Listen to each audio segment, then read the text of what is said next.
Oi, eu sou a Aline e você é muito bem-vindo aqui no meu canal, Aline e os Livros. Se você ainda não é inscrito, por favor, faça isso agora e também ative o sininho para que sempre que eu puser um vídeo novo você fique sabendo. Hoje eu vou falar para vocês sobre algumas historinhas dessa belezura aqui, os Contos Reunidos do Dostoiévski, que saíram há pouco tempo pela editora 34. Se vocês querem saber quais as histórias que eu escolhi para o vídeo de hoje, continuem assistindo.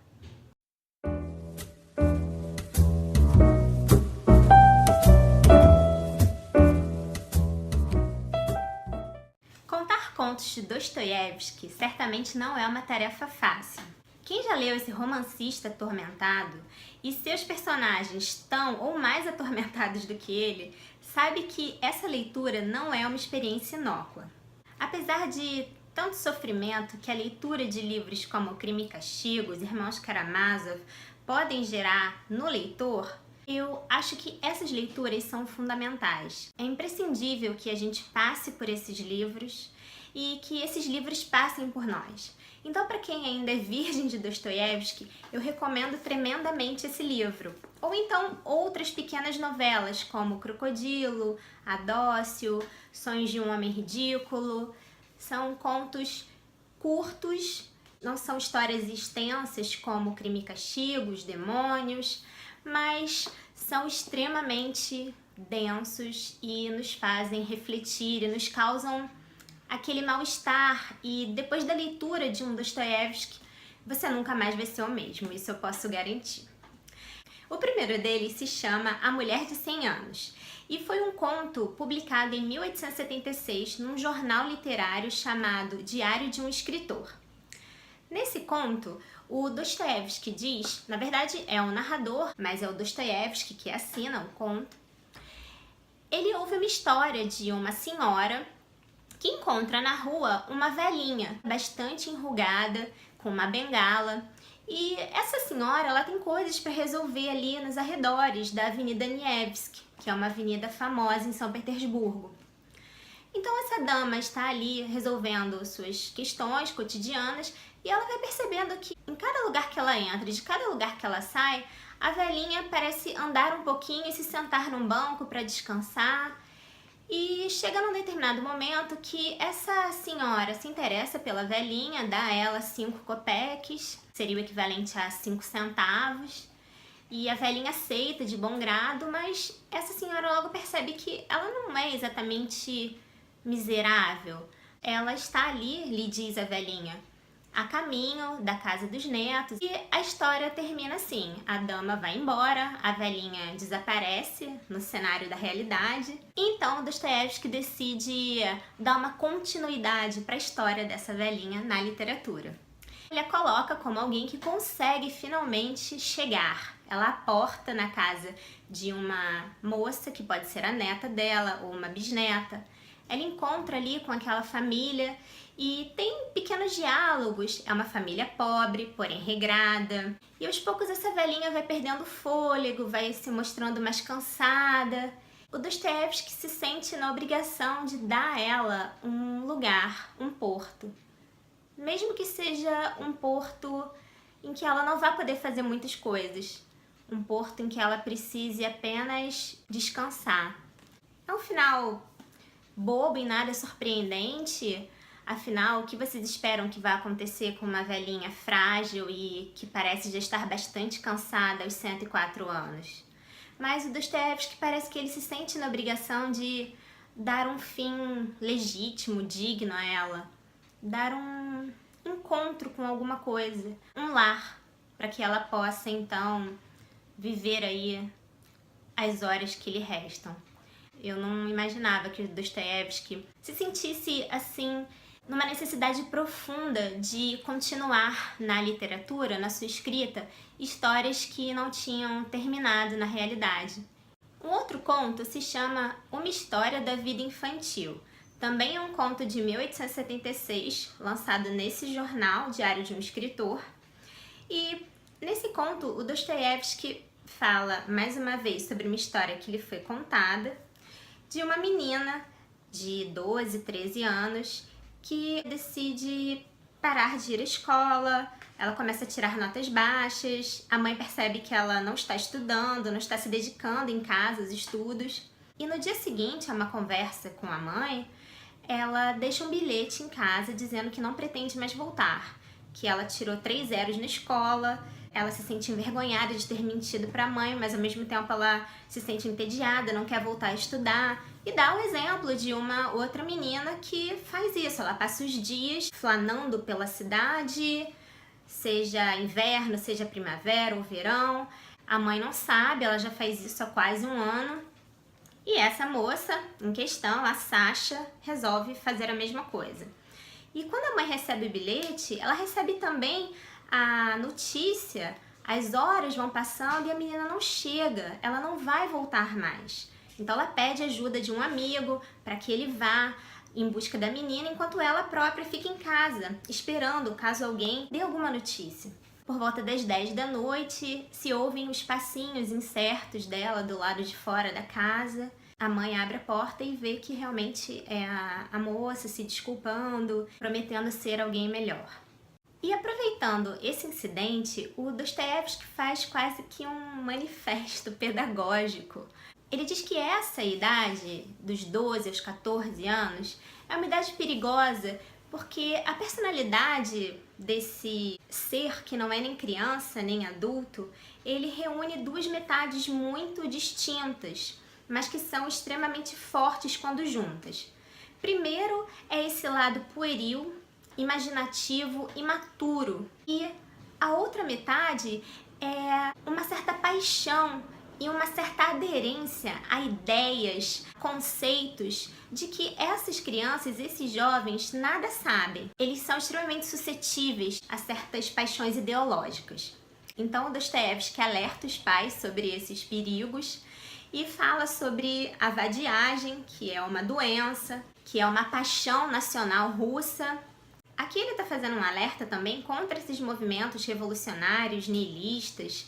Era uma época em que aconteciam muitos casos de suicídio. Existia uma certa sedução desse nihilismo, dessa crítica com relação à vida e à natureza da presença do homem no mundo. Então, o Dostoiévski fala contra isso, ele faz um alerta e imagino que ele deva ter agradado imensamente a censura da época. Aqui nós estamos no governo do Alexander II. Para quem está acompanhando o meu vídeo sobre o Nicolau e Alexandra, esse czar Alexander II, ele é o avô do Nicolau. Esse é mais um conto também bem curtinho, mas extremamente intenso. Um outro conto imensamente surpreendente se chama Dois Suicídios e é também um conto desse mesmo jornal literário de 1876. Nesse conto, o Dostoiévski vai relatar 2 casos de suicídio, mas antes ele vai nos contar sobre uma conversa que ele teve com um amigo, que inclusive é um escritor bastante lido na época, assim como Dostoiévski. E esse escritor vai trazer para o Dostoiévski o tema da natureza da arte, da natureza e da força da arte, da obra literária, da obra de arte, se comparada com a realidade. Esse escritor vai sugerir então ao Dostoiévski um certo pensamento que o Dostoiévski vai desenvolver nesse conto, que é sobre a força da realidade e como ela faz com que a obra de arte seja impotente. Imaginem vocês que, para o Dostoiévski, então, por mais que o escritor, o ficcionista, imagine as mais ricas, complexas tragédias shakespearianas, parece que a realidade sempre aparece com um signo diferente, com uma curva, com um rodeio, com um desfecho inesperado. Se as obras de arte são mais frágeis do que as obras da realidade, qual seria então a utilidade da arte se comparada com a sua impotência? Mas, para o Dostoiévski, para poder avaliar a grandiosidade do fato, é preciso ter um olhar educado, um olhar diferenciado, um olhar de artista. Para falar desses 2 tipos de olhar, um olhar simples e um olhar mais artístico, que percebe o que há de fantástico na realidade, ele vai então falar sobre 2 casos de suicídio. No primeiro deles, ele vai mostrar como uma moça de uma classe abastada na Rússia, ela vai se suicidar na Europa com cloroforme. O Dostoiévski diz que na época saiu uma nota, saíram notícias a respeito, e era uma moça tão educada que aparentemente na sua superfície percebia a vida daquele modo que lhe foi ensinado pelos seus pais, mas no entanto, nesse ato parecia existir uma raiva contra alguma coisa que existia dentro dela, mas para a qual ela não encontrava eco na realidade. Como se essa complexidade que a habitasse, uma certa selvageria, fosse algo muito distante daquilo que ela tinha aprendido. O curioso é que ela deixa um bilhete, e nesse bilhete ela diz que espera conseguir se suicidar, é um bilhete escrito em francês, e caso ela não consiga, para que as pessoas à volta dela comemorem a sua ressurreição com o Veuve Clicquot. Mas se caso ela consiga e seja bem sucedida no seu intento, para que as pessoas só a enterrem quando tiverem certeza de que ela está bem morta, porque ia ser uma coisa muito desagradável se descobrir viva dentro de um caixão sob a terra, e além de tudo não seria nada chique.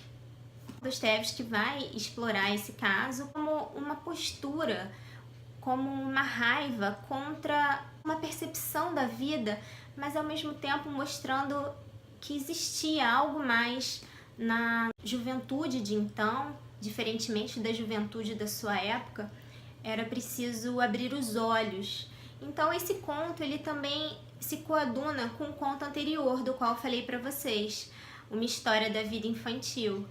Esses acontecimentos bastante comuns na época, esses suicídios, esses outros atos de integração em movimentos revolucionários, isso tudo o fazia pensar.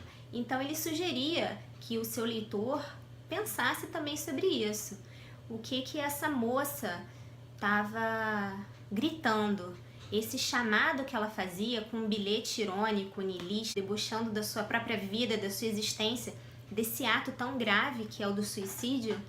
O que ela estava querendo dizer com isso? O que é que a geração mais velha não estava escutando?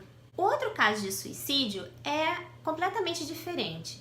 É uma mocinha, uma costureira bem pobre, que decide se atirar do quarto andar, da janela de seu quarto, e ela deixa um bilhete dizendo que não tem dinheiro para pagar as contas, ela não consegue um trabalho que a ajude a se manter. Então ela faz uma oração, pega uma imagem, um ícone religioso e se atira da janela. E o Dostoiévski diz que esse suicídio, esse ato, seria até compreensível. A vida parece grande demais, árdua demais, é muito difícil. Ela perdeu, de certa forma, a fé nas próprias forças, mas ainda tem fé de que Deus poderá abraçá-la após a sua morte, que é uma característica bem forte da religião ortodoxa russa. Então essa paixão, esse fervor da fé está presente nesse caso. Ao passo que a primeira moça, ela debochava da vida, debochava de todo aquele significado, de tudo que deveria fazer de uma vida plena, rica, complexa, uma vida a ser vivida, ela debocha disso. E essa outra moça parece, enfim, se submeter à grandiosidade, ao mistério e à dureza da vida e à sua própria incapacidade de não poder vivê-la.